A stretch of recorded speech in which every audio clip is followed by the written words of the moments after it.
आप लोग जानते हैं कि जो जहाँ का अपना जम्मू और कश्मीर के हालात हैं, इसके चलते जगह जगह पर एंगेजमेंट्स ऑपरेशनल जो हैं वो जारी हैं। आज भी ऐसा ही एक ऑपरेशन बटमालू के एरिया में श्रीनगर सिटी में हुआ, जिसमें 3 दहशतगर्द मारे गए। दुख की बात यह है कि हम लोग जब ऑपरेशन लॉन्च ही कर रहे थे सुबह, very early in the morning, कुछ 3 बजे के आसपास,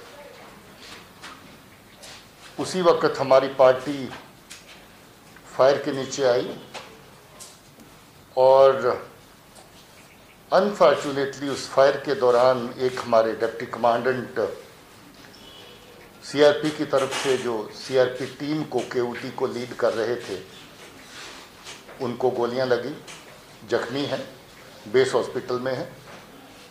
और साथ ही एक महिला कौंसल रियाज जो उस वक्त उसी स्पॉट पे थी, उसको भी एक्सचेंज ऑफ फायर के दौरान गोली लगी और अनफॉर्चुनेटली उसकी डेथ भी हो गई।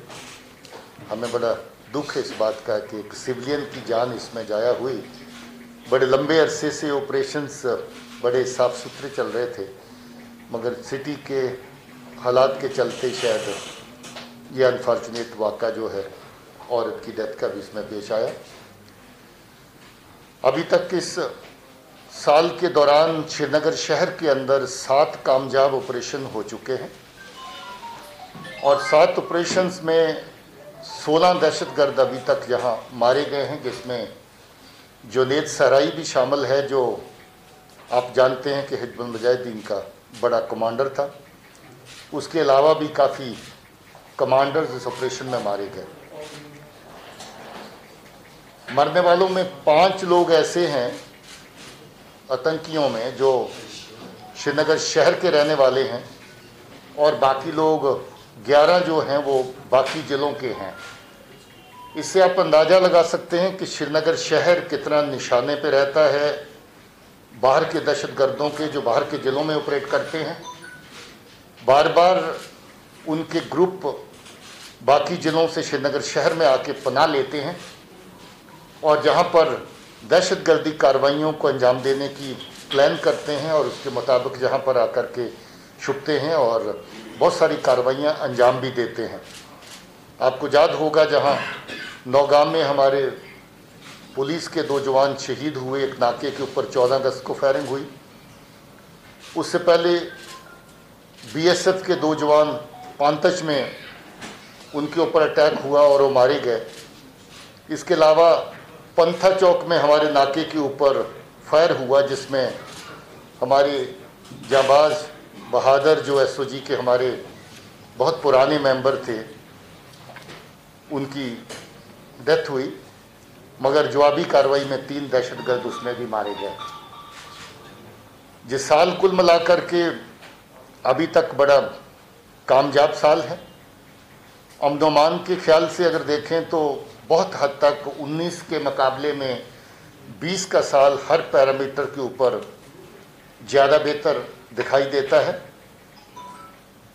ऑपरेशंस के हवाले से अगर देखें तो अभी तक 72 ऑपरेशंस इस साल के अंदर हम लोग कर चुके हैं, जिसमें 177 दहशतगर्द अभी तक मारे गए हैं, जिसमें 12 दहशतगर्द जम्मू के खित्ते में मारे गए और 165 जहां पर मारे गए।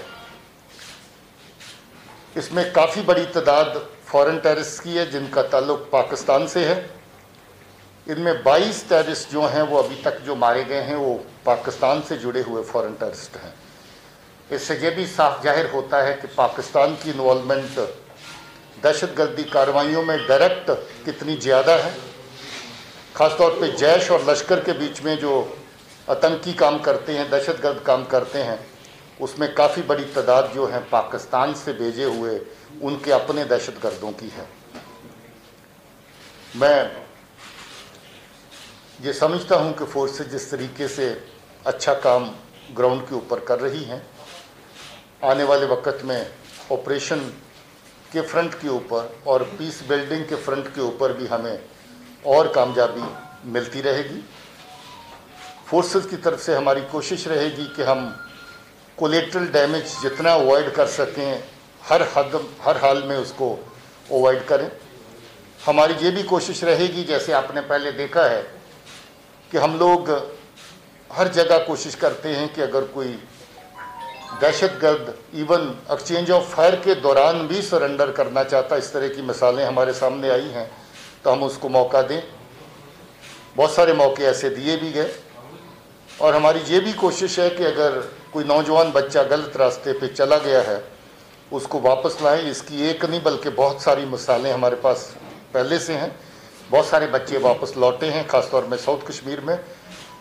उनका जिक्र हम ज़्यादातर नहीं करते क्योंकि उनकी अपनी सुरक्षा, उनकी अपनी सेफ्टी का सवाल रहता है, मगर 20 के करीब ऐसी तादाद लोगों की है जो दहशतगर्दी ज्वाइन करने के बाद भी वापस लौट करके अपने परिवार के साथ फिर से मिले हैं।